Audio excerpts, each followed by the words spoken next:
How's it going, everybody? I'm with Fred Van Lente. Tell me what you've written. Well, let's see here. I've written Action Philosophers. I've written Amazing Spider-Man, Modocs 11, G.I. Joe, Archer and Armstrong, Ivar Time Walker, Jennifer Blood, Dynamite, Marvel Zombies, Power Man and Iron Fist, Web of Spider-Man, Action Presidents, Action Activists, and Comic History of Comics, Comic History of Animation. I'm sure I'm forgetting something. Oh, okay. So you are a pretty prolific writer. Keeps me off the streets. However, the book that I've heard a lot about from my friends at the shop and stuff is the Comic Book History of Comics. Excellent. Tell me about that book. So after Ryan and I finished Action Philosophers around 2007, 2008, we decided to try a different topic, and I've always been fascinated by the history of comics. I had a pretty big library about it, even before we started doing it. I was part of an organization called the Museum of Comic and Cartoon Art. I was trying to get a museum about comic and cartoon art set up in New York City, so I had a lot of knowledge to draw from that. So we did it. It was very successful. We did, I think, 6 issues of the series, which was called Comic Book Comics, and we self-published it. But then IDW picked it up, and they've published us ever since. They did a single black and white edition in 2012, and since there's now 2 color volumes as well. And now we've added to it a sequel, the Comic Book History of Animation. Nice. So tell me about the Comic Book History of Animation. How did that happen? So the Comic Book History of Animation was kickstarted on Kickstarter during the pandemic. Ryan and I finished it during the pandemic, and it's similar to the history of comic book comics, which sort of goes all over from cave paintings to comicsology, basically. The animation is a little bit more focused in the film industry on that. How animation started sort of chalk talking and vaudeville all the way up to Pixar and computer animation and the worldwide explosion of anime and all that. Nice. It was Kickstarter. So initially, yeah. Okay, so what kind of tiers were in that Kickstarter? Oh, nothing terribly creative. It was like you get the PDF, you get a hardcover, you could get I handed out a PDF that was all the scripts and all the research that went into it and all that stuff. You can get original art from Ryan, get drawn in the book. Nothing. With Kickstarters, it's smart to keep the tiers straightforward and not too complicated. Yeah. So you drew some people into the book. We're back to Kickstarter. Ryan did, yes, I believe so. Yeah, Ryan did. So some people back to Kickstarter were drawn into the book. I think so. Actually, I might be wrong about that, but no, I thought they were. Anyway, That's a very common thing. We just did a Kickstarter for the Action Philosophers second color volume, and we're doing that where someone gets drawn into the book. A few people. My dad paid to be drawn in the book. So. Oh, really? He said he wanted to be part of history. Nice. So, yeah, tell me. So let's. So obviously you know a lot about the history of comics. You wrote this book. Tell me about that. How did you? A lot of fans know a lot about comics. It's just the nature. There's so many passionate people who are into it tend to be passionate about it. Right. So, but how did you end up as someone who is an expert on the history? Read a lot. There's really nothing deeper than that.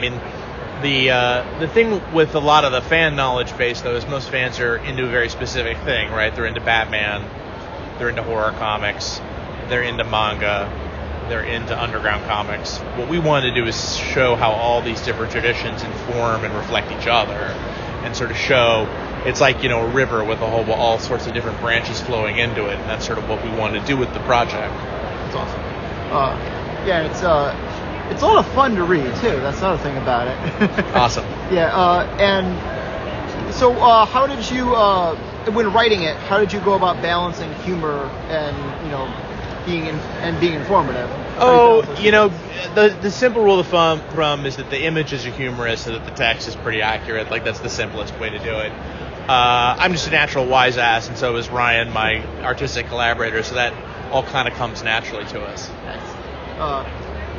So how do you feel about the current state of things where So you write in the book about, or one of the books about birth of the comic shop in the 80s and how it 70s.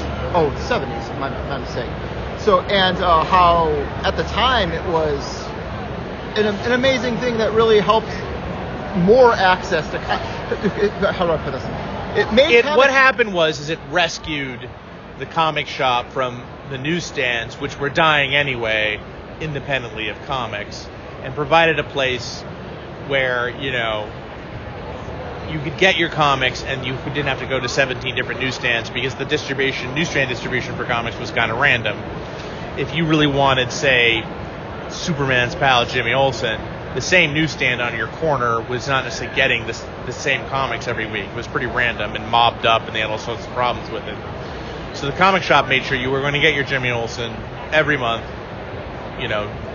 no problem guaranteed. The problem with it, though, was that when you got it as a newsstand, you encouraged casual readers by sending the comics into the comic shops. You reduced your pool of potential customers to die-hard fans. And you took something that was very general and widespread and made it very niche and overly focused on fans of superhero comics specifically, because those are really the people who kept the comic shops alive, kept the medium alive. But again, and I can't stress this enough, it's very possible the comic book would not have survived anyway had the comics shops not formed. So to say the comic shops are a problem in the industry, I think is totally wrong, because even though there are problems, there's problems in everything, and nothing's 100% perfect. But hands down, the comic book shop and the comic book shop owners saved the industry. So, right. So do you have any ideas? I know you're just kind of one person, you're just a writer writing about this stuff, but do you have any ideas for how the comic book industry can be expanded to more people? Man, I don't know. We're pretty expanded right now, particularly in the bookstores. The comic book graphic fiction is the only one of the few categories, along with adult fiction, actually, this past year, that actually sees percentile growth. Whatever hold the comic book shop has had on the industry is now temporary, because you have all these other venues, whether it's e-readers or Webtoon or any of the digital options. But now you can buy comics at any Barnes & Noble or independent bookshop in the country. Comics has, in the 21st century, become a mainstream American art form. Similarly, it's not as big as it is in Japan, but it has that sort of level. It's getting to that level, almost at that level of cultural acceptance that's in Japan. Right. Well, you can't buy floppies at Barnes & Noble anymore. You used to be able to. Sure, but floppies are only one option, available. If that's what you're into, you kind of have to go to the comic shop. But if you're 12 and want to buy the latest, Cardboard Kingdom book, you'd go to the Barnes & Noble, because that's a book and you'd get it there. But these are all comics. Vast majority of teenagers are getting them on their phones through Webtoons and services like that. So you have to be mobile and adaptable, particularly if you're an American doing it in an American style. And so you've got to be in the comic shops, you've got to be in Barnes & Noble, you've got to be on Comixology and maybe even in Webtoon. Right. But, Marvel and DC cancels books based on the floppy sales, even when sometimes they do very well in the book market. Sure. Yeah. And they'll even relaunch a book when they realize, oh wait, this was actually successful.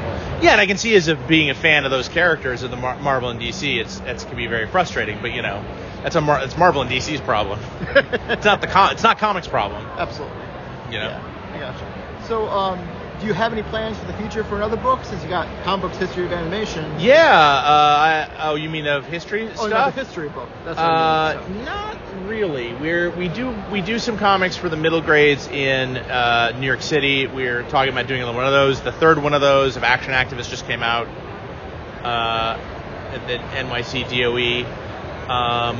We're probably going to do another volume of Action Philosophers.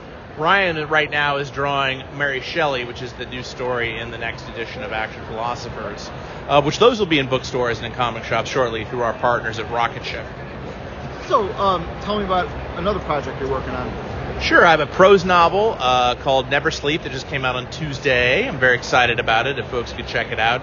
It's historical fiction about based on a true story about the first two female private detectives in American history trying to thwart an assassination attempt against Abraham Lincoln as he's headed to Washington to be inaugurated. We're getting great reviews, great response, so I'd love if people checked it out. So, how long have you been working in the comic industry? I full-time since 2006. Okay. So, not quite 20 years. What do you think of the famous Jack Kirby quote, "Comics will break your heart"? Well, I written a lot about Jack Kirby, obviously in Comic History of Comics, and my wife and I did a play about him. That's something else you can check out from me if you like comics history. The audio drama King Kirby. Go to Spotify or iTunes or anywhere else you get your podcasts. Check that out. It's the original New York cast with original music and sound effects. I don't know, number one, that Kirby ever actually said that. And just knowing Kirby as I feel I do, I just feel like he would not. He'd be a little embarrassed that something so negative, and almost approaching on self-pitying got attributed to him. I don't think he would want that known as one of his biggest quotes. That's interesting. So I don't think much of that quote. Okay, I gotcha. Did you see the documentary about Bill Finger on Hulu and how he was screwed over? Oh, this doesn't look familiar. I'm in that documentary. Oh my God! I'm one of the talking heads in that documentary. I'm sorry. So yes, I did. I apologize. Yes, I did. You missed the moneymaker. So tell me about that. Tell me about the documentary then. I thought it was well done. It focused a lot on Nobleman. I forgot the guy's name. The guy who tracked down the family. I think that was a terrific thing he did. I enjoyed it. It was fun being a part of it. Cool. Having them in my house, my living room, filming me. That was cool. Nice. How did they approach you for being in that film? Email. Okay. And Dear Fred, will you be in a documentary about Bill Finger? Sure. Okay. I mean, and what was your kind of reaction to that originally? It's cool. I've done a bunch of documentaries, not all of which have aired. I was doing a lot of them right before the pandemic started, so I think they're all in weird states of production, but it's fun, I was on CNBC, the CNBC clip that was about Wortham and the comic book purchase. That was a lot of fun.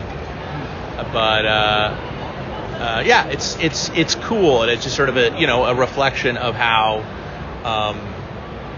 mainstream the subject has gotten of comics history. So I forgot to say this at the top of the interview, but we are at C2E2 2023. How are you enjoying your show this year? We had a great time, sold out of pretty much everything, and met a lot of great fans, been on some panels, seen some people I don't usually see. It's been pretty terrific. Awesome. So why do you love comics? Well, I just think they're a universal medium. I've loved them since I was 4. They taught me to read, and it's just really exciting to be able to get back to that medium. Yes. I think that's about it. All right. Well, thanks for having me on. Thank you. Appreciate it. No problem.